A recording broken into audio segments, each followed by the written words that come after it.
Ele se afastou quando ela mais precisava, mas o choro da filha prestes a nascer o fez encarar tudo o que passou a vida inteira tentando evitar. Se você gosta de histórias como essa, não deixe de se inscrever neste canal. Postamos todos os dias, continuando. O vento frio de julho cortava as ruas de Lisboa, quando Diogo Almeida saiu do escritório naquela quinta-feira. Aos 32 anos, ele comandava um império empresarial, que seu bisavô havia construído tijolo por tijolo, mas carregava nos ombros um peso que o dinheiro jamais conseguira aliviar. Cada passo que dava pelas calçadas molhadas do bairro Alto ecoava com o mesmo ritmo pesado que marcara toda a sua vida. O compasso de uma culpa ancestral que ele acreditava carregar no sangue. A chuva começou a cair mais forte quando ele dobrou a esquina da Rua da Atalaia, onde ficava a galeria de arte que frequentava há 3 anos. Não por amor à arte, mas por causa dela. Beatriz Costa, professora de artes visuais, dona de um sorriso que parecia capaz de dissolver até o concreto armado dos prédios ao redor. Seus olhos castanhos tinham uma profundidade que o assustava e o atraía ao mesmo tempo, como se pudessem enxergar através das camadas de proteção que ele havia construído ao longo de décadas. Beatriz estava arrumando os últimos quadros da exposição quando o viu parado na porta, pingando água da chuva, com aquele olhar intenso e melancólico que a fazia esquecer de respirar. Ela conhecia aquela expressão. Era a mesma que ele tinha quando falava sobre negócios, sobre responsabilidades, sobre qualquer coisa que não fosse sobre si mesmo. Diogo Almeida era um homem que vivia em terceira pessoa, como se sua própria vida fosse um relatório empresarial a ser administrado. "Vai ficar aí molhando o chão da galeria ou vai entrar?" ela perguntou, tentando esconder o sorriso que sempre aparecia quando ele chegava. Diogo entrou devagar, os sapatos de couro caros fazendo ruído contra o piso de madeira clara. O ambiente era acolhedor, iluminado por spots direcionados que destacavam as obras expostas. Aquele lugar tinha algo que sua mansão no Restelo nunca teve: vida. Cores vibrantes, texturas ousadas, expressões que gritavam emoções que ele jamais se permitira sentir. "A exposição está linda", ele disse, parando diante de um quadro abstrato em tons de azul e dourado. "Você tem um talento especial para transformar dor em beleza." Beatriz se aproximou, secando as mãos no avental manchado de tinta. "Essa obra é sobre recomeços, sobre como às vezes precisamos nos despedaçar completamente para nos reconstruir de um jeito melhor." Ele a olhou de soslaio. "E você acredita nisso? Que é possível se reconstruir?" "Claro que sim. Por que não seria?" Diogo ficou em silêncio por um momento, perdido nos redemoinhos dourados da tela. Há coisas que nos marcam tão profundamente que se tornam parte de quem somos. Cicatrizes que não se curam, apenas se escondem. Beatriz sentiu um aperto no peito. Nos 3 anos em que se conheciam, Diogo sempre falava por enigmas, como se carregasse segredos pesados demais para serem compartilhados. Ela sabia que ele vinha de uma família tradicionalmente rica, que havia perdido a mãe muito cedo, que fora criado por um pai distante e uma sucessão de babás. Mas havia algo mais, algo que ele guardava trancado em algum lugar escuro da alma. "Diogo", ela disse suavemente, tocando seu braço. "O que aconteceu com você?" Ele se virou para encará-la. "Ai, por um momento." Beatriz viu algo quebrar naqueles olhos escuros.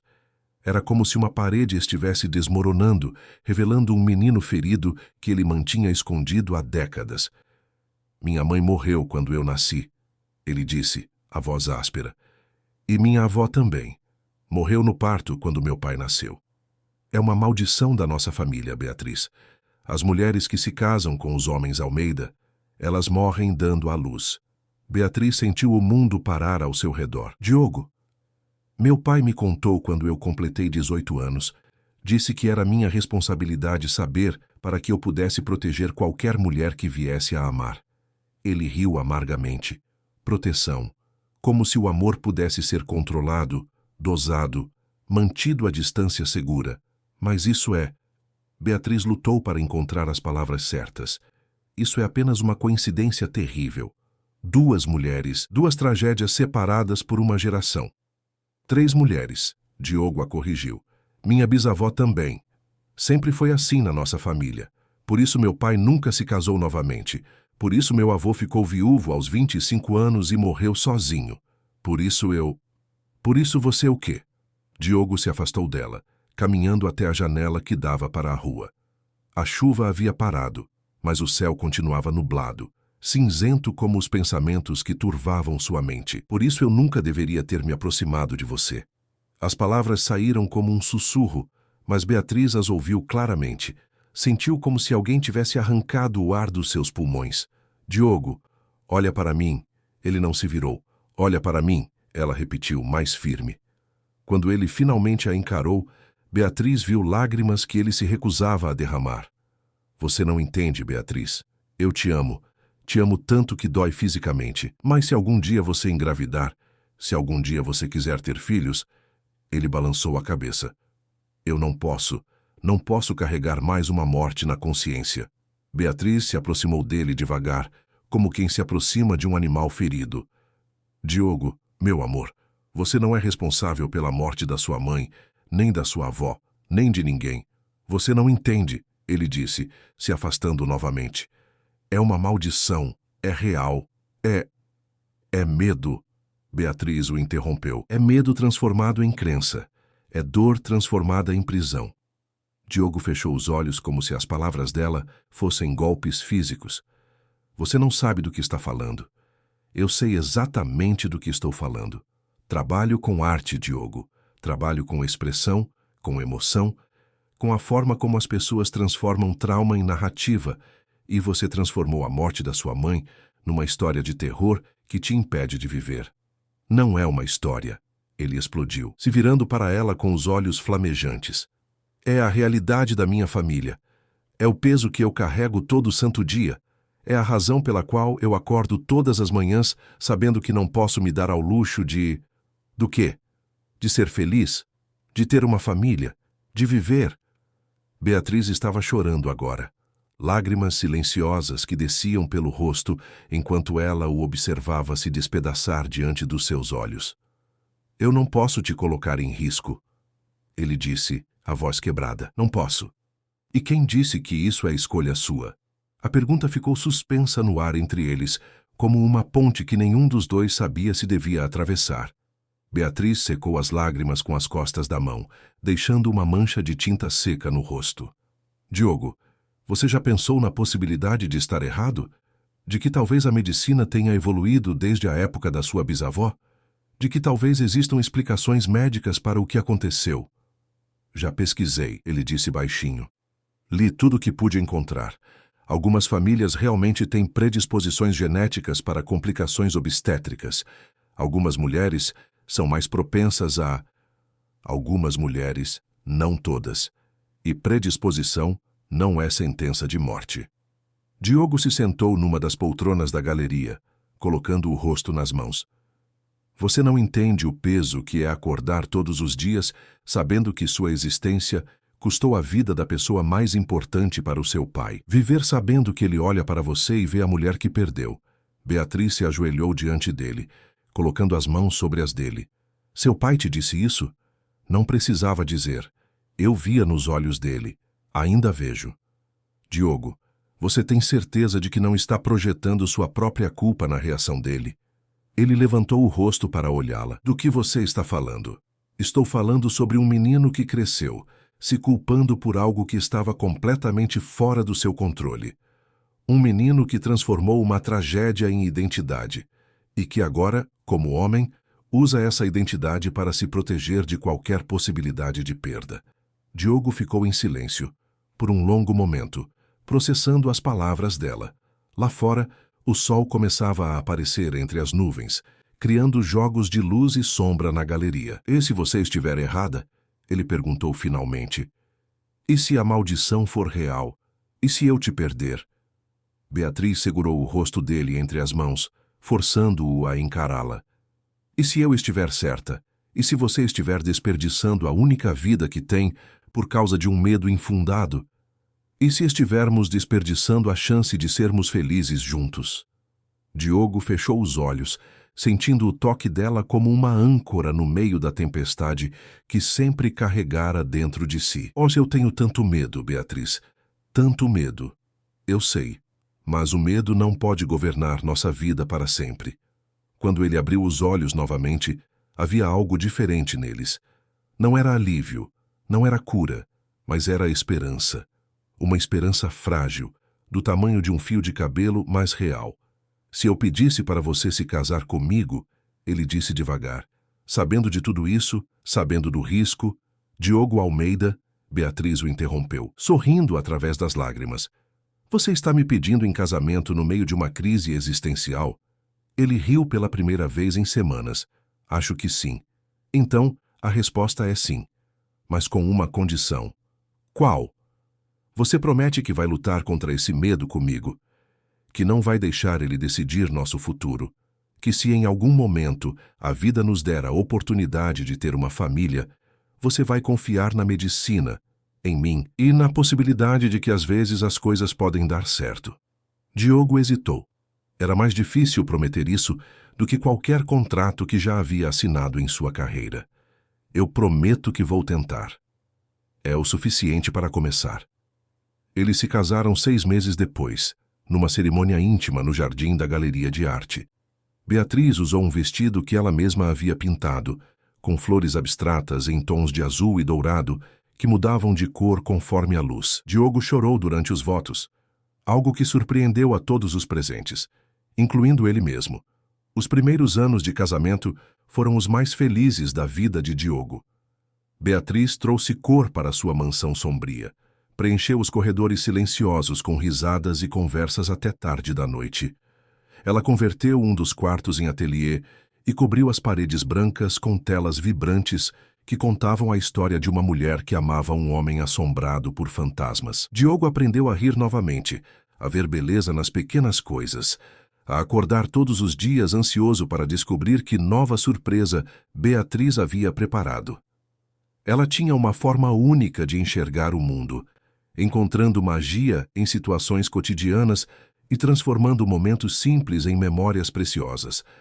Por 3 anos, ele acreditou que talvez tivesse conseguido quebrar o ciclo, que o amor deles fosse forte o suficiente para superar qualquer maldição, que Beatriz estivesse certa sobre medicina moderna, sobre coincidências, sobre a possibilidade de recomeço. Até a manhã em que ela entrou no escritório dele em casa, com um teste de gravidez na mão e lágrimas de felicidade nos olhos. Diogo, ela disse, a voz tremendo de emoção. Vamos ter um bebê. E naquele momento, todo o progresso que ele havia feito, toda a felicidade que havia construído, toda a esperança que havia cultivado, desmoronou como um castelo de cartas.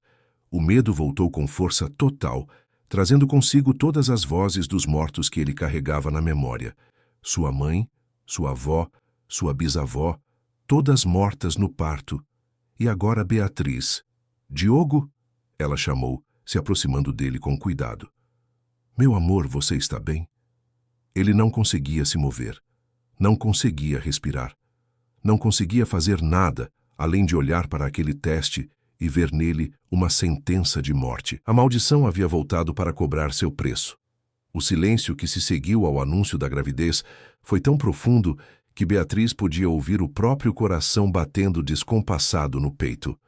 Diogo estava parado diante dela como uma estátua, os olhos fixos no teste que ela segurava, mas sua mente claramente em outro lugar, em outro tempo, em outro funeral. Diogo, ela repetiu, esticando a mão para tocar o braço dele. Ele recuou como se o toque a queimasse. Eu preciso ir trabalhar. São 7 da manhã de sábado. Tenho uma reunião importante. Beatriz sabia que era mentira.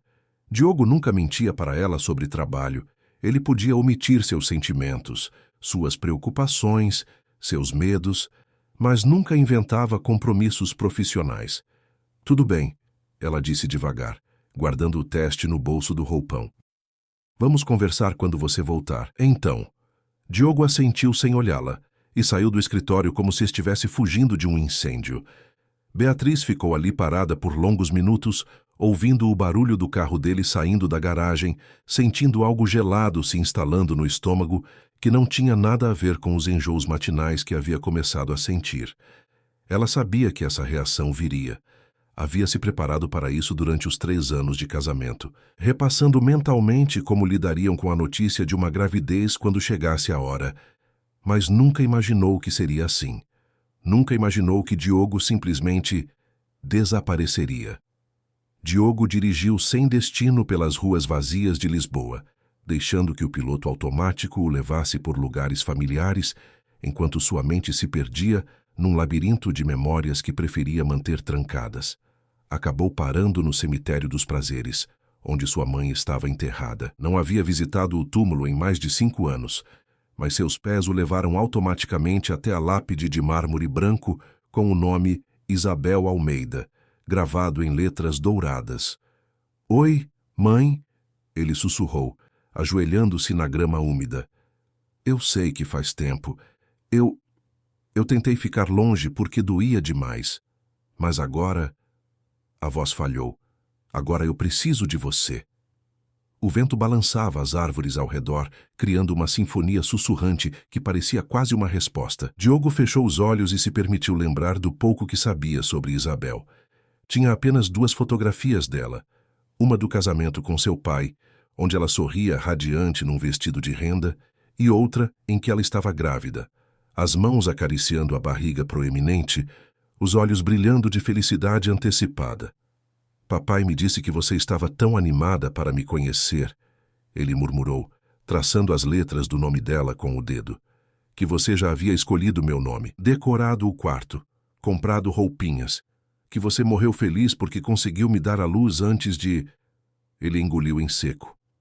"Beatriz está grávida, mãe, e eu estou com tanto medo que nem consigo olhar para ela." Ficou ali por mais de 1 hora, falando com a lápide como se Isabel pudesse de alguma forma ouvi-lo através da barreira entre a vida e a morte. Contou sobre Beatriz, sobre como ela havia trazido luz para sua vida escura, sobre como pela primeira vez ele havia acreditado que poderia ser diferente, e sobre como agora tudo estava desmoronando novamente. Quando finalmente voltou para casa, já era final da tarde. Beatriz estava no ateliê, pintando com movimentos furiosos e precisos, numa tela que parecia pegar fogo de tanta cor vermelha. Ela não levantou os olhos quando o ouviu entrar. "Como foi a reunião?" ela perguntou sem parar de pintar. Diogo hesitou na porta. "Beatriz, saiu. Foi produtiva? Fecharam algum negócio importante?" "Beatriz, por favor." Ela finalmente se virou para ele e Diogo viu que havia estado chorando. Os olhos estavam vermelhos e inchados, mas seu olhar era firme, determinado. 3 anos, Diogo. 3 anos fingindo que essa conversa não aconteceria. 3 anos eu me preparando para te dar força, para te ajudar a superar esse medo, para te provar que íamos ficar bem. Ela largou o pincel numa vasilha com água, que se tingiu imediatamente de vermelho. "E quando finalmente acontece, você foge. Literalmente foge de mim." "Eu não fugi." "Então o que foi?" Diogo sentou-se numa das poltronas do ateliê, evitando olhar para as telas que Beatriz havia pintado ao longo dos anos. Eram todas autobiográficas. Ele sabia. A vida dela expressa em cores e formas que contavam histórias sem palavras. "Ou eu fiquei com medo", ele admitiu finalmente. "Eu sei. E qual é o problema nisso? Eu também estou com medo." Diogo a olhou surpreso. "Você está?" Beatriz riu sem humor. "Claro que estou, Diogo. É minha primeira gravidez. Não sei se vou ser uma boa mãe. Se vou saber cuidar de um bebê, se meu corpo vai aguentar. Estou apavorada. Mas sabe qual é a diferença entre o meu medo e o seu? Qual? O meu medo é sobre o futuro. O seu é sobre o passado." As palavras dela acertaram Diogo como um soco no estômago. "Beatriz." "E o passado já aconteceu, Diogo. Não podemos mudá-lo. Não podemos deixar que ele destrua nosso presente." Diogo ficou em silêncio por um momento, observando a tela vermelha que ela havia estado pintando. Era uma mulher, ele percebeu. Uma mulher sozinha, os braços estendidos para algo que não estava na tela. "É você?" ele perguntou. apontando para a pintura. É qualquer mulher que já amou alguém que prefere viver no passado a lutar pelo presente. A frieza na voz dela o assustou mais do que qualquer grito poderia ter assustado. Diogo se levantou e tentou se aproximar, mas Beatriz ergueu a mão para pará-lo. Não, não agora. Eu preciso processar isso sozinha. Beatriz, por favor, vamos conversar. Conversar sobre o quê? Sobre como você vai fingir que está tudo bem enquanto conta os dias para eu morrer? Sobre como vai me tratar como se eu fosse feita de vidro até o parto? Sobre como vai me culpar se alguma coisa der errada? Eu nunca te culparia. Não? Então por que sumiu o dia todo? Por que não consegue nem me olhar direito desde que soube da notícia? Diogo abriu a boca para protestar, mas percebeu que ela estava certa. Desde de manhã, ele havia evitado qualquer contato visual com Beatriz, como se olhar para ela fosse confirmar a sentença de morte que ele acreditava ter sido pronunciada. Eu vou marcar uma consulta com um obstetra, Beatriz disse, se virando para lavar os pincéis na pia pequena do ateliê. Vou fazer todos os exames necessários. Vou cuidar da minha saúde e da saúde do bebê. E se você quiser participar disso, ótimo. Se não quiser, ela deu de ombros. Eu vou fazer sozinha. Beatriz, não diga isso. Por quê? Qual é a diferença? Você já decidiu que vou morrer mesmo. Então, qual é o sentido de participar? Diogo sentiu lágrimas queimarem seus olhos, porque eu te amo. Beatriz parou de lavar os pincéis e se virou lentamente para ele. Se você me amasse, confiaria em mim. Confiaria na medicina. Confiaria na possibilidade de que às vezes, apenas às vezes, as coisas podem dar certo. Eu confio em você. Não, não confia. Você só confia no seu medo. Naquela noite, eles dormiram no mesmo quarto, na mesma cama, mas poderiam estar em planetas diferentes.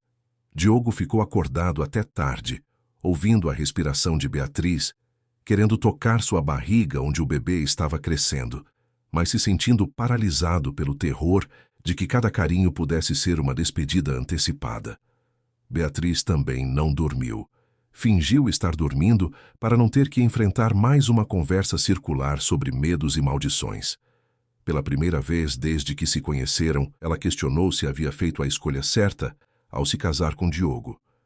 Não porque não o amasse, mas porque começava a perceber que o amor deles talvez não fosse forte o suficiente para vencer os demônios que ele carregava. Os dias seguintes estabeleceram um padrão doloroso de convivência. Diogo saía cedo para o trabalho e voltava tarde, mergulhando em reuniões e projetos como se estivesse tentando esquecer que tinha uma vida pessoal. Beatriz marcou a primeira consulta obstétrica sozinha, e foi sozinha, voltando para casa com ultrassons que mostravam um pontinho minúsculo que seria seu filho. Ela deixou as imagens em cima da mesa da cozinha, onde Diogo certamente as veria. Quando voltou do ateliê no final do dia, as fotos haviam desaparecido. Não sabia se ele havia levado para o escritório ou simplesmente as havia jogado no lixo. Não teve coragem de perguntar. Como foi a consulta? Diogo perguntou durante o jantar. A primeira vez que mencionava a gravidez desde o anúncio. Normal. Tudo bem com o bebê. 8 semanas. 8 semanas. Ele repetiu, como se estivesse calculando algo na cabeça. O médico disse que posso continuar pintando, mas tenho que ter cuidado com os solventes. E preciso tomar ácido fólico. Tudo bem. Qualquer coisa que você precisar. Era uma conversa educada entre dois estranhos, não entre marido e mulher esperando um filho. Beatriz sentiu algo se quebrar definitivamente dentro dela. Diogo, isso não pode continuar. Ele parou de mexer na comida e a olhou. Do que você está falando? Dessa distância. Desse jeito de agir como se eu fosse um fantasma. Eu não estou agindo. Está sim. Você mal fala comigo, mal me toca, nem consegue ficar no mesmo ambiente que eu por mais de 10 minutos. Diogo suspirou, largando o garfo. Beatriz, eu só preciso de tempo para processar tudo isso. Tempo para processar ou tempo para se acostumar com a ideia de que vou morrer. Não fale assim. Por que não? É o que você está pensando, não é? Toda vez que me olha, você vê sua mãe. Toda vez que pensa no bebê, você vê um funeral. Diogo se levantou da mesa abruptamente. Vou terminar de comer no escritório. Claro que vai. Fuja de novo. É o que você faz melhor. Ele parou na porta da cozinha, os ombros tensos. Eu não estou fugindo. Está sim. Está fugindo de mim, do bebê, da possibilidade de sermos felizes. Está fugindo da vida. Diogo não respondeu. Simplesmente pegou o prato e saiu da cozinha, deixando Beatriz sozinha com o silêncio ensurdecedor que havia se tornado a trilha sonora do casamento deles. Naquela noite, Beatriz tomou uma decisão. Se Diogo não conseguia estar presente para o que poderia ser o período mais importante das vidas deles, se preferia viver atormentado por fantasmas do passado a construir um futuro juntos, então talvez fosse hora de ela proteger a si mesma e ao bebê.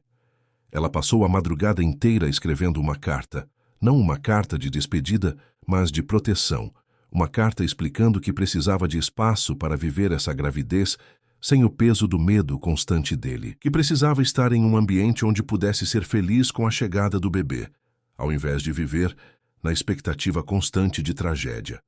Quando amanheceu, Diogo já havia saído para mais um dia de trabalho compulsivo. Beatriz arrumou uma mala com roupas para algumas semanas, guardou seus materiais de pintura numa caixa e ligou para a irmã em Cascais. Oi, Laura, sou eu. Posso ficar na sua casa por um tempo? Deixou a carta em cima da cama deles, ao lado dos ultrassons que Diogo havia escondido. Trancou a casa que havia sido seu lar por 3 anos e dirigiu rumo ao litoral, carregando no peito um misto de alívio e tristeza que a fazia chorar e respirar melhor ao mesmo tempo. Quando Diogo voltou do trabalho naquela noite e encontrou a casa vazia, por um momento sentiu alívio. Não teria que fingir que estava tudo bem. Não teria que evitar olhar para a barriga de Beatriz. Não teria que lidar com a culpa de não conseguir ser o marido que ela merecia. Mas quando leu a carta, quando viu as palavras dela escritas com a mesma delicadeza com que pintava suas telas, quando entendeu que Beatriz havia partido não por raiva, mas por autopreservação, Diogo percebeu que havia conseguido exatamente o que sempre temera: perder a mulher que amava. A diferença era que, desta vez, ela ainda estava viva para odiar ele por isso. Diogo leu a carta 3 vezes, antes de conseguir processar completamente o que estava acontecendo. Beatriz havia partido, não por raiva, não por impulso, mas por uma decisão cuidadosamente pensada para proteger a si mesma e ao bebê da toxicidade que ele havia criado ao redor da gravidez deles. Você me ensinou que o amor não deveria ser uma sentença de morte, dizia um dos trechos da carta. Mas é exatamente isso que nosso relacionamento se tornou desde que soube do bebê. Eu me sinto como uma condenada aguardando a execução e não consigo mais viver assim. As palavras dele de anos atrás voltaram para assombrá-lo. Eu te amo tanto que dói fisicamente. Mas se algum dia você engravidar, se algum dia você quiser ter filhos, eu não posso. E agora havia acontecido exatamente o que ele sempre temera, mas não da forma que imaginara. Ele não havia perdido Beatriz para a morte. Havia perdido ela para sua própria covardia. Durante os primeiros 3 dias após a partida de Beatriz, Diogo mergulhou ainda mais fundo no trabalho. Chegava ao escritório às 6 da manhã e saía apenas quando os seguranças do prédio faziam a última ronda. Dormia no sofá de couro do escritório, se alimentava de café e sanduíches que a secretária comprava, e evitava a todo custo voltar para a mansão vazia no Restelo. Mas na 4ª noite, quando estava revisando contratos que já havia lido 5 vezes, a exaustão finalmente venceu. Diogo adormeceu na mesa do escritório e foi acordado por um pesadelo que não tinha há anos. Sonhou com sua mãe, mas dessa vez ela falava com ele. Dizia que ele havia entendido tudo errado, que havia interpretado mal a história, que estava desperdiçando sua chance de ser feliz por causa de uma mentira que ele mesmo havia construído. Acordou com o coração disparado e uma certeza estranha de que precisava voltar para casa. Não para fugir da dor, mas para enfrentá-la de uma vez por todas. A mansão estava exatamente como Beatriz a havia deixado. Os quadros dela ainda decoravam as paredes. As plantas que ela cuidava começavam a murchar por falta de rega. e o ateliê mantinha o cheiro característico de tinta e solvente que sempre a acompanhava. Diogo caminhou pelos cômodos como um fantasma visitando sua antiga vida, tocando objetos que pertenciam a ela, sentindo a ausência dela em cada canto. Foi quando subiu para o sótão em busca de uma mala que se lembrou da biblioteca particular do seu bisavô. Havia quartos inteiros cheios de livros, documentos e recordações da família Almeida que ele raramente visitava. Talvez fosse lá que pudesse encontrar mais informações sobre as mortes que assombravam sua linhagem. Talvez pudesse entender melhor o padrão que acreditava existir. O sótão estava empoeirado e mal iluminado, mas Diogo conhecia cada canto daquele espaço. Havia brincado ali quando criança, escondido entre as caixas durante partidas de esconde-esconde com as babás. Agora, como adulto, via o lugar com outros olhos, não como um esconderijo mágico, mas como um arquivo da história familiar. Passou horas vasculhando documentos antigos, certidões de nascimento e óbito, recortes de jornal, fotografias amareladas pelo tempo. Confirmou as datas que já sabia de cor. Isabel Almeida, morta aos 25 anos, complicações no parto. Sofia Almeida, sua avó, morta aos 22, hemorragia pós-parto. Leonor Almeida, sua bisavó, morta aos 26, infecção puerperal. 3 mulheres, 3 gerações, 3 mortes relacionadas ao parto. O padrão parecia indiscutível, a maldição inquestionável. Diogo estava prestes a fechar a última caixa de documentos quando viu algo que não havia notado antes. Um envelope lacrado com caligrafia feminina, escondido embaixo de uma pilha de escrituras antigas. Seu nome estava escrito na frente. Para Diogo, quando estiver pronto para a verdade. Com mãos trêmulas, ele abriu o envelope e encontrou várias cartas escritas pela sua bisavó Leonor, datadas de poucos meses antes de sua morte. As páginas estavam amareladas e frágeis, mas a tinta ainda era legível. Meu querido bisneto, começava a primeira carta. Se você está lendo isso, significa que conseguiu encontrar as palavras que nunca tive coragem de dizer em vida. Há uma mentira sendo perpetuada em nossa família, um mito terrível que precisa ser desfeito antes que destrua mais vidas. Diogo sentou-se numa cadeira empoeirada, o coração batendo tão forte que ele podia ouvi-lo ecoando no silêncio do sótão. Continuou lendo com uma mistura de ansiedade e esperança que não sentia há semanas. Não há maldição, meu querido. Nunca houve. O que houve foram 3 tragédias médicas separadas, em épocas diferentes, por razões diferentes. Eu morri de infecção porque não havia antibióticos adequados em 1890. Sua avó Sofia morreu porque o médico que a atendeu estava embriagado e não soube lidar com uma hemorragia que hoje seria facilmente controlada. Sua mãe Isabel morreu por uma condição cardíaca congênita que nem ela, nem seu pai sabiam que existia. As palavras dançavam diante dos olhos de Diogo. Ele teve que parar de ler por um momento para respirar, sentindo como se alguém tivesse arrancado um peso de 100 quilos dos seus ombros. Eu descobri a verdade através dos registros médicos que consegui obter antes de morrer. Continuava a carta. Cada uma de nós morreu por uma razão específica, não relacionada com as outras.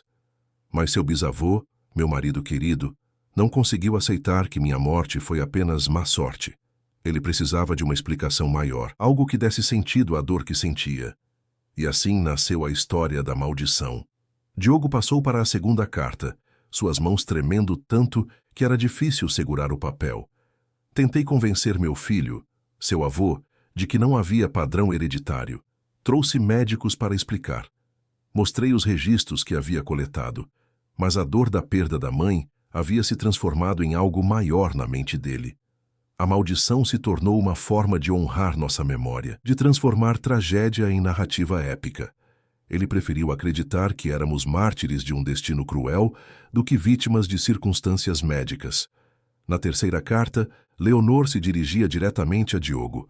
Se você, meu bisneto, está lendo estas palavras, é porque a mentira chegou até sua geração. Por favor, não permita que isso aconteça com seus filhos. A medicina evoluiu enormemente desde minha época. As mulheres não morrem mais rotineiramente no parto. Você pode ter a família que desejar, sem carregar o peso dos nossos fantasmas. A última carta era mais pessoal. Sei que você carregará culpa por ter nascido no dia em que sua mãe morreu. Todos os homens da nossa família carregaram essa culpa. Seu bisavô se culpou pela minha morte, seu avô pela morte de Sofia, seu pai pela morte de Isabel. Mas, meu querido, vocês não são responsáveis por nossas mortes. Vocês são responsáveis por suas vidas e pela vida das mulheres que escolherem amar. Diogo terminou de ler as cartas com lágrimas escorrendo pelo rosto, cada palavra ressignificando décadas de culpa e medo. Todo o castelo de terror que havia construído na sua mente desmoronava diante da verdade simples e dolorosa. Ele havia desperdiçado anos da sua vida e possivelmente perdido a mulher que amava, por causa de uma mentira que sua própria bisavó havia tentado desfazer há mais de 100 anos. Ele pegou o telefone e ligou para o pai, que atendeu surpreso com a ligação tarde da noite. Diogo, aconteceu alguma coisa? Pai, eu encontrei cartas da bisavó Leonor sobre as mortes na família, sobre a maldição. Houve um silêncio longo do outro lado da linha. De onde você encontrou essas cartas?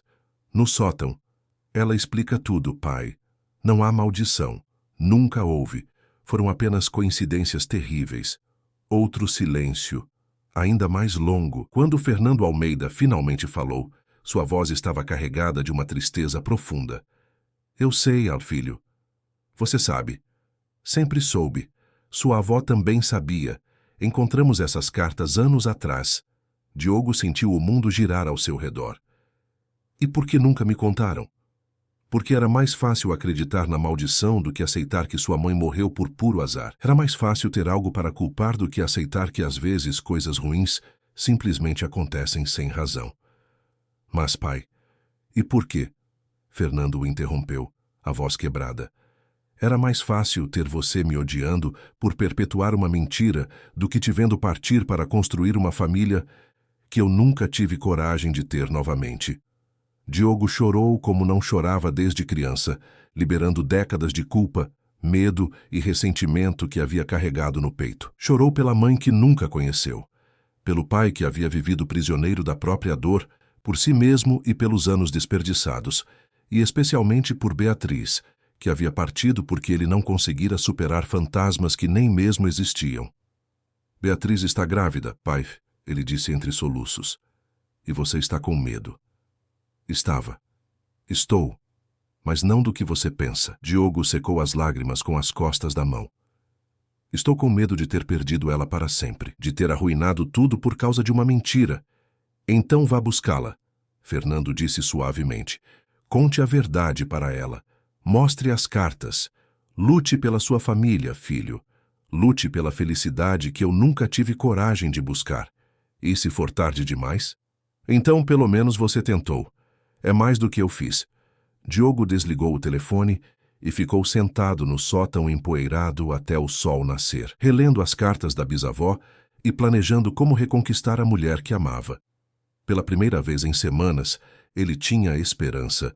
Não a esperança cega de que tudo daria certo, mas a esperança sólida de que finalmente tinha uma verdade para oferecer no lugar do medo.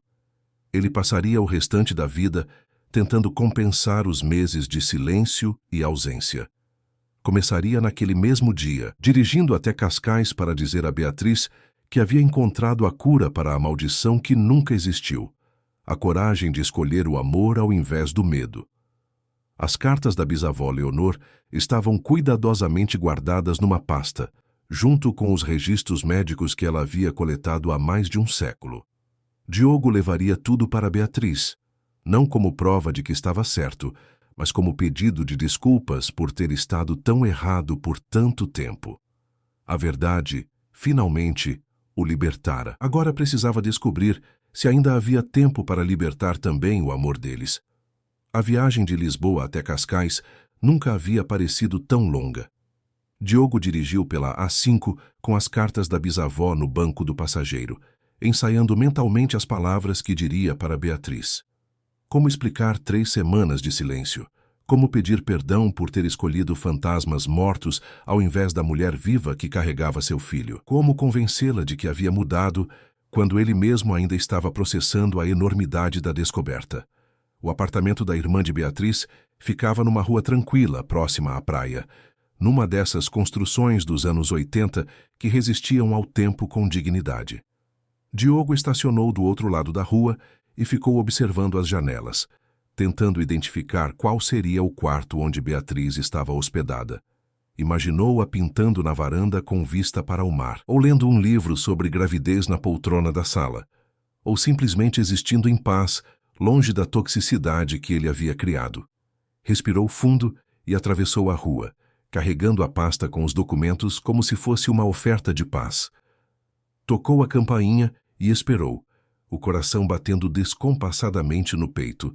Laura abriu a porta e o olhou com uma expressão que misturava surpresa e desconfiança. Era alguns anos mais nova que Beatriz, mas tinha os mesmos olhos castanhos expressivos e a mesma forma direta de encará-lo sem se intimidar. Diogo, não esperava te ver por aqui.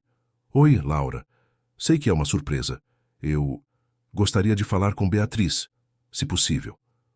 Laura cruzou os braços, claramente não impressionada com a presença dele. Ela não quer falar contigo. Eu sei, e entendo perfeitamente. Mas descobri algumas coisas importantes sobre minha família, sobre os medos sobre tudo o que aconteceu. Preciso compartilhar isso com ela. Diogo, Laura suspirou. Beatriz está tentando se curar. Está tentando viver essa gravidez com alegria, ao invés de terror. Não sei se é uma boa ideia. Por favor, apenas 5 minutos. Se depois disso ela quiser que eu vá embora, eu vou. Mas ela precisa saber o que descobri. Laura o estudou por um momento, provavelmente pesando os riscos de deixá-lo entrar contra a possibilidade de ele realmente ter algo importante a dizer. Ela está na praia, disse finalmente. Vai todas as manhãs pintar o nascer do sol. Daqui a pouco volta para o almoço. Posso esperá-la aqui? Pode. Mas Diogo... Laura o olhou nos olhos com seriedade. Se você veio aqui para convencer ela a voltar sem ter resolvido suas questões, se veio apenas porque se sente culpado, vá embora agora. Beatriz não precisa de mais sofrimento. Eu não vim para convencê-la de nada, Diogo disse honestamente. Vim para pedir perdão e para contar uma verdade que ela merece saber. Beatriz voltou da praia 1 hora depois, carregando um cavalete portátil e uma tela pequena, ainda úmida de tinta. Vestia um vestido longo de algodão branco que ondulava com a brisa do mar, e pela primeira vez, Diogo pôde ver claramente a curva suave da barriga onde seu filho crescia. A imagem o atingiu como um soco, não de terror, como sempre imaginou que aconteceria, mas de uma ternura tão intensa que ele teve que se apoiar na parede para não cambalear. Beatriz parou quando o viu, a expressão mudando rapidamente de tranquilidade para guarda. O que você está fazendo aqui, Diogo? Preciso falar contigo. Descobri algumas coisas importantes. Importantes para quem? Para você ou para mim? A frieza na voz dela era justificada, mas ainda assim doía. Diogo se aproximou devagar, mostrando as mãos vazias como prova de que não tinha más intenções. Importantes para nós, para nossa família, para o bebê. Beatriz riu sem humor. Nossa família? Que família, Diogo? Você fugiu da nossa família no primeiro sinal de que ela estava se tornando real. Você tem razão, completamente razão. Mas deixa eu te explicar por quê. Deixa eu te mostrar o que descobri. Beatriz olhou para a irmã, que fez um gesto indicando que deixaria os dois conversarem em particular. Vocês podem usar a sala. Vou preparar o almoço. Eles se sentaram no sofá da sala, mantendo uma distância segura um do outro. Beatriz colocou a mão instintivamente sobre a barriga, um gesto protetor que Diogo percebeu e que o fez sentir ainda mais culpado. Como você está? Ele perguntou. Bem, o bebê está bem. 12 semanas agora. 12 semanas. Ele repetiu, fazendo o cálculo. Havia perdido quase um mês inteiro da gravidez da esposa por causa do próprio medo. Diogo, por que você está aqui? O que descobriu que é tão importante assim? Ele abriu a pasta e retirou as cartas cuidadosamente. Encontrei estas cartas da minha bisavó. Ela explica tudo sobre as mortes na minha família, sobre a maldição. Beatriz franziu o senho. Que tipo de explicação? Não há maldição, Beatriz. Nunca houve. Foram 3 tragédias médicas separadas, em épocas diferentes, por razões diferentes. Diogo entregou as cartas para ela e ficou observando enquanto Beatriz as lia, vendo as expressões mudarem no rosto dela conforme absorvia as palavras da bisavó Leonor. Quando terminou, ela ficou em silêncio por longos minutos, olhando para as páginas amareladas como se quisesse ter certeza de que não eram uma ilusão. Você sabia, ela disse finalmente, não como pergunta, mas como afirmação. Como assim? Em algum lugar dentro de você, você sempre soube que não fazia sentido. 3 mulheres em épocas completamente diferentes, com recursos médicos completamente diferentes. Você sabia que não era uma maldição sobrenatural. Diogo abaixou a cabeça. Talvez soubesse, mas era mais fácil acreditar na maldição do que assumir a responsabilidade pela própria felicidade. Beatriz completou. Era mais fácil ser vítima de um destino cruel do que fazer escolhas corajosas. Sim. Beatriz se levantou e caminhou até a janela que dava para o mar. A brisa entrava pelo ambiente, trazendo o cheiro de sal e algas que sempre a acalmava. Meu pai também sabia, Diogo continuou. Conversamos ontem à noite. Ele sempre soube a verdade, mas preferiram perpetuar a mentira porque era mais fácil do que lidar com a realidade. E qual é a realidade? Diogo? A realidade é que eu sou um covarde. A realidade é que transformei a gravidez mais feliz das nossas vidas num pesadelo porque preferi viver com medo do que viver com esperança. A realidade é que você estava certa sobre tudo, e eu quase perdi a mulher que amo e o filho que sempre quis por causa da minha covardia. Beatriz se virou para encará-lo e Diogo viu que ela estava chorando silenciosamente. Você sabe o que mais me machucou? Ela perguntou. Não foi o medo que você sentia. Foi a forma como você me tratou, como se eu fosse invisível, como se eu não existisse. Eu estava passando pelos primeiros meses de gravidez, com enjoos, cansaço, mudanças hormonais, e me sentia completamente sozinha. O homem que eu amava havia se tornado um estranho que mal conseguia olhar para mim. Beatriz, eu ficava acordada à noite te observando dormir e me perguntando se você preferia que eu realmente morresse, só para confirmar suas expectativas e te livrar da culpa de ter que ser feliz. As palavras dela atingiram Diogo como lâminas. Jamais pensei isso, não conscientemente, mas inconscientemente. Diogo, você estava em luto por uma pessoa que ainda estava viva. Estava me enterrando antes mesmo de eu morrer. Diogo se levantou e tentou se aproximar dela, mas Beatriz ergueu a mão para pará-lo. Não, não agora. Eu preciso processar isso tudo. Beatriz, eu sei que não mereço perdão. Sei que estraguei tudo, mas quero lutar por nós. Quero ser o marido que você merece, o pai que nosso filho merece. Querer é fácil, Diogo. Fazer é que é difícil. Então me dá uma chance de fazer. Me dá uma chance de provar que mudei. Beatriz ficou em silêncio por um longo momento, a mão ainda protegendo a barriga enquanto observava as ondas quebrarem na praia. Eu tenho uma consulta médica na próxima terça-feira, ela disse finalmente. Em Cascais mesmo. Vai ser a primeira vez que vou ouvir o coração do bebê. Eu gostaria muito de ir com você. Não é um convite, Diogo. Estou apenas te informando. Se você quiser ir, vai ter que ser nos meus termos. Não quero drama, não quero ansiedade, não quero você entrando em pânico se alguma coisa estiver diferente do esperado. Aceito qualquer condição. Beatriz o estudou por um momento, como se estivesse tentando enxergar através das palavras dele para descobrir se a mudança era real. Eu tenho uma pousada a 2 quadras daqui. Você pode ficar lá até terça. Podemos nos encontrar para conversar, para você conhecer melhor o bebê através dos exames, para vermos se conseguimos reconstruir alguma coisa do que destruímos. Diogo assentiu, sentindo uma mistura de alívio e esperança que não experimentava há semanas. Obrigado por me dar essa chance. Não estou te dando uma chance, Diogo. Estou dando uma chance para o nosso filho conhecer o pai. Se essa chance vai se transformar em algo mais, Isso vai depender de você. Durante os 5 dias seguintes, Diogo e Beatriz se encontraram todas as tardes na praia. Ele contou detalhadamente sobre a descoberta das cartas, sobre a conversa com o pai, sobre como havia passado anos da vida construindo uma identidade baseada numa mentira. Beatriz falou sobre como havia se sentido durante as semanas de silêncio, sobre os medos dela próprios em relação à maternidade, sobre como havia aprendido a ser feliz sozinha. Na terça-feira, foram juntos à consulta médica.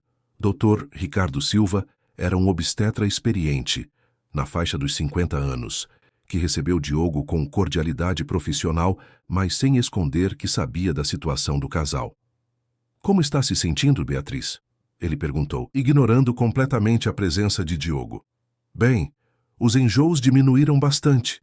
Estou conseguindo comer melhor. Ótimo. E emocionalmente? Beatriz olhou de soslaio para Diogo antes de responder. Melhor também, mais estável. Que bom. Vamos ver como está nosso bebê. Durante o exame de ultrassom, Diogo segurou a mão de Beatriz com cuidado, como se ela fosse feita de cristal. Quando o médico encontrou o coração do bebê, e eles ouviram o som rápido e forte das batidas, Diogo chorou abertamente pela primeira vez na frente da esposa desde o anúncio da gravidez. Está tudo perfeito, Dr. Ricardo Silva anunciou. Bebê crescendo no ritmo ideal, coração forte, todos os indicadores normais. Posso saber o sexo? Beatriz perguntou. Ainda é cedo, mas se eu tivesse que apostar, eu diria que é uma menina. Diogo olhou para Beatriz, que estava sorrindo enquanto observava a imagem borrada na tela do ultrassom. Uma menina, sua filha. Pela primeira vez, conseguiu pensar no bebê não como uma ameaça à vida de Beatriz, mas como uma pessoa real que logo estaria nos braços deles. Beatriz, ele disse baixinho, ainda segurando a mão dela. Posso fazer uma pergunta? Pode. Você me perdoaria se eu passasse o resto da vida tentando compensar essas semanas de medo? Beatriz olhou para ele com os olhos marejados. Diogo, eu não preciso que você se compense pelo passado. Eu preciso que você esteja presente no futuro. Então fica comigo. Volta para casa. Vamos criar nossa filha juntos. Beatriz hesitou. Eu ainda tenho medo, Diogo. Medo de que na primeira dificuldade você volte a fugir. Medo de que essa mudança seja apenas temporária. Então vamos fazer terapia juntos. Vamos fazer acompanhamento psicológico durante toda a gravidez. Vamos fazer o que for necessário para que você se sinta segura. Dr. Ricardo Silva, que havia permanecido discretamente em silêncio durante a conversa, se pronunciou. Posso sugerir algo? Sei que não é da minha conta, mas vejo muitos casais passando por situações similares. Eles olharam para ele, esperando. A gravidez é um período de mudanças intensas, tanto físicas quanto emocionais. É normal que medos antigos ressurjam, que inseguranças se ampliem, mas também é um período de oportunidade. Vocês podem usar esses 9 meses para reconstruir a relação sobre bases mais sólidas. Como assim? Diogo perguntou. Acompanhamento obstétrico rigoroso, para que vocês se sintam seguros medicamente. Terapia de casal, para trabalharem as questões emocionais. E paciência, muita paciência com vocês mesmos e um com o outro. Beatriz olhou para Diogo mais uma vez, pesando as opções. Você toparia fazer terapia? Toparia fazer qualquer coisa, mesmo que significasse falar sobre sua mãe, sua infância, todas essas questões que você sempre evitou? Diogo engoliu em seco. Especialmente isso. Então está bem. Vamos tentar de novo. Mas Diogo... Sim, uma chance só. Se você fugir de novo, se escolher o medo ao invés de mim de novo, não haverá uma terceira oportunidade. Diogo beijou a mão dela, sentindo como se estivesse recebendo o presente mais precioso do mundo. Não vou precisar de uma terceira chance, prometo. 2 dias depois, eles voltaram para Lisboa juntos. A viagem de volta foi diferente da ida.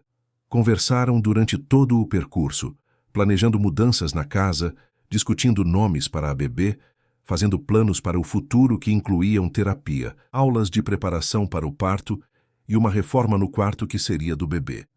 Quando chegaram à mansão no Restelo, Diogo percebeu que a casa não parecia mais um mausoléu. Com Beatriz de volta, com a perspectiva de uma filha a caminho, com a verdade finalmente revelada, o lugar havia se transformado novamente num lar.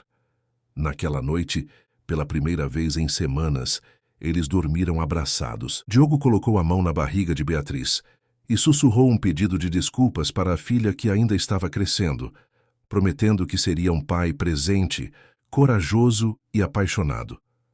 A cura havia começado, mas ainda haveria desafios a enfrentar. Os meses seguintes foram uma mistura de cura gradual e descobertas sobre eles mesmos que nem Diogo nem Beatriz imaginavam que precisariam fazer. A terapia de casal revelou camadas de questões que iam muito além da maldição familiar. Diogo havia passado a vida inteira evitando intimidade emocional real, usando trabalho e responsabilidades como escudo contra a vulnerabilidade. Beatriz, por sua vez, descobriu que também carregava medos sobre maternidade que havia minimizado para parecer mais forte que realmente era. Dr. João Pereira, o psicoterapeuta que acompanhava o casal, tinha uma abordagem direta que inicialmente incomodou Diogo, mas que gradualmente o ajudou a desmontar as defesas que havia construído ao longo de décadas. Você transformou trauma em identidade, ele disse durante uma sessão particularmente intensa.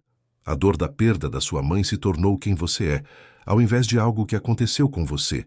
E agora que descobriu que pode deixar essa dor para trás, está com medo de não saber quem é sem ela. Diogo ficou em silêncio por longos minutos, processando as palavras.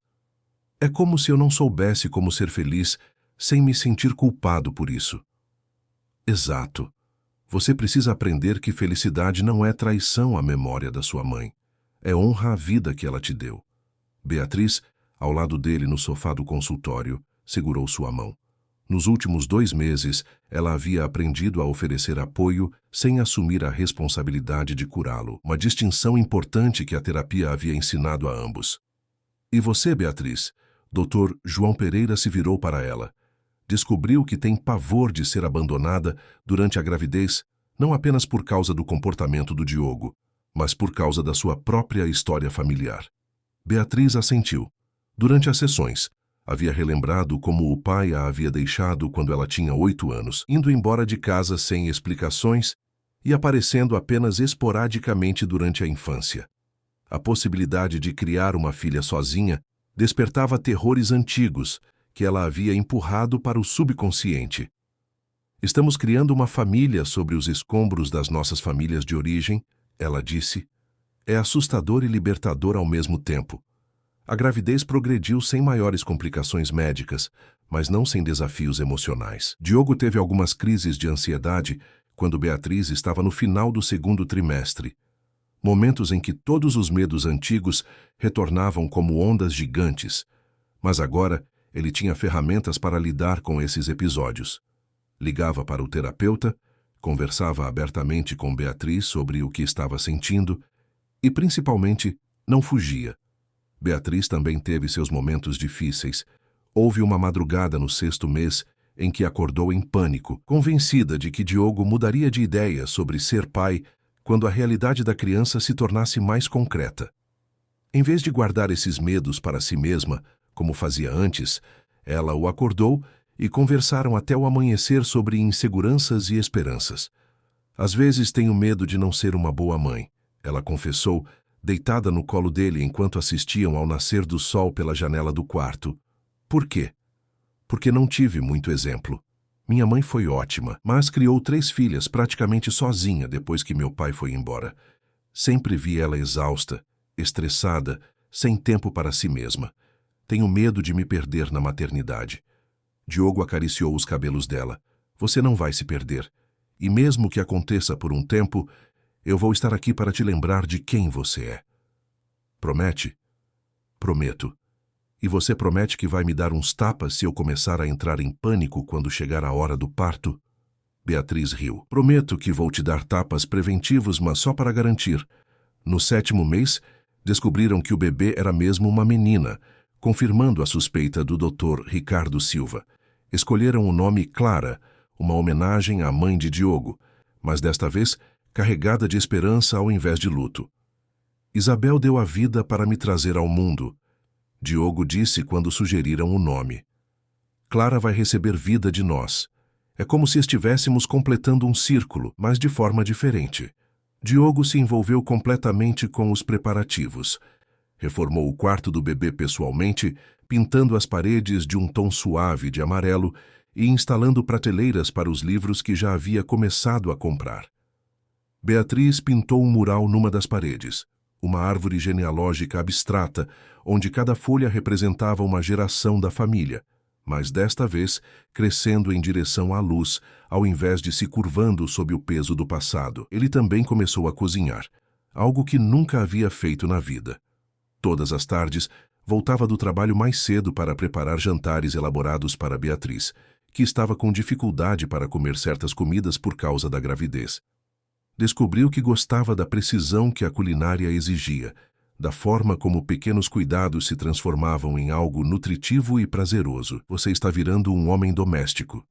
Beatriz brincou uma noite, observando-o preparar um risoto de abóbora com um cuidado de cirurgião.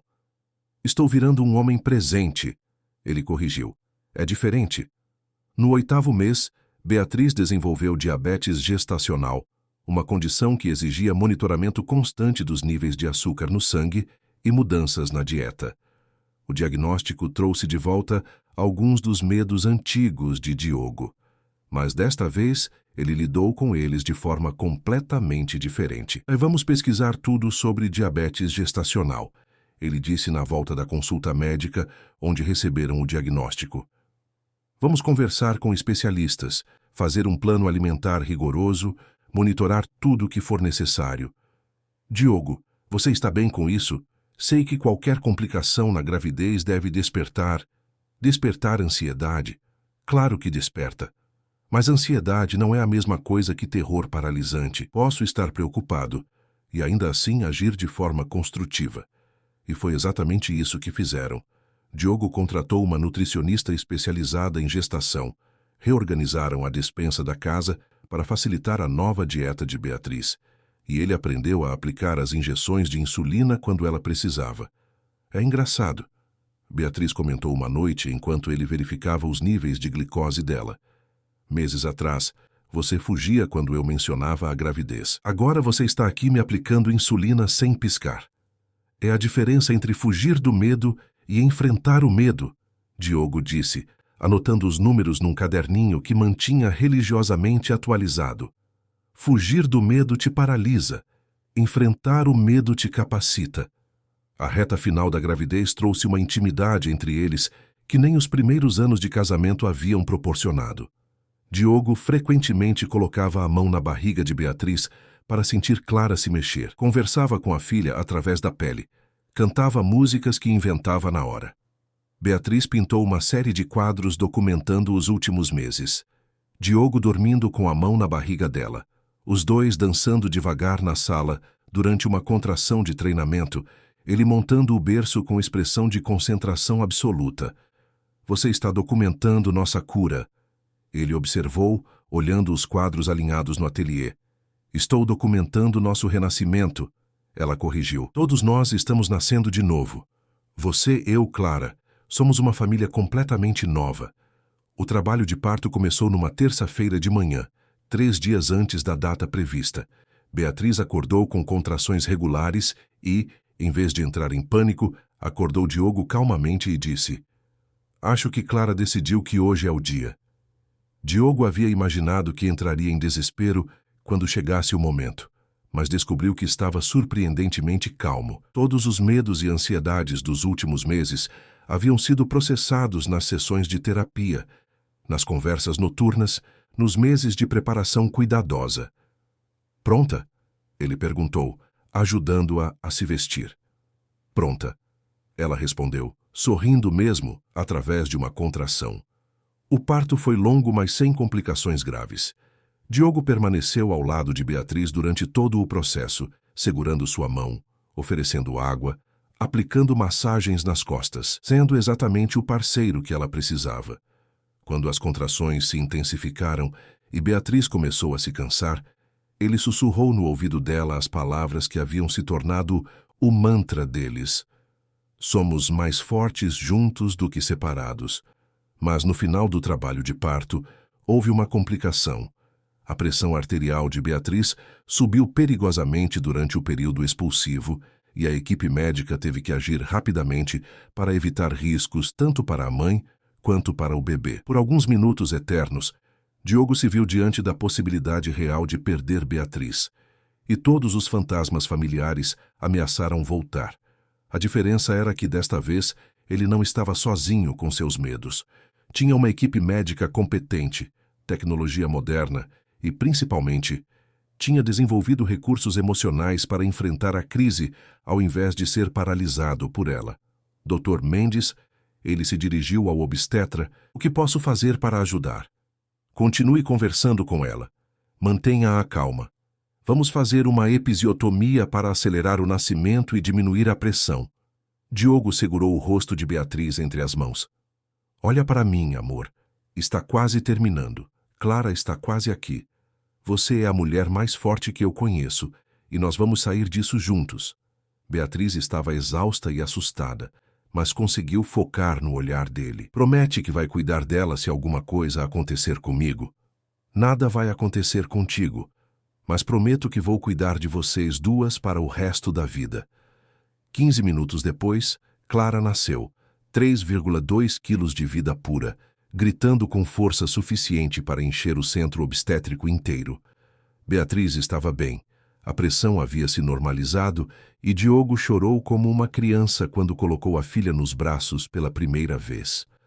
Ela é perfeita, ele sussurrou, tocando os dedinhos minúsculos que se fecharam automaticamente ao redor do seu polegar. Ela é nossa, Beatriz disse, sorrindo através das lágrimas de exaustão e alívio.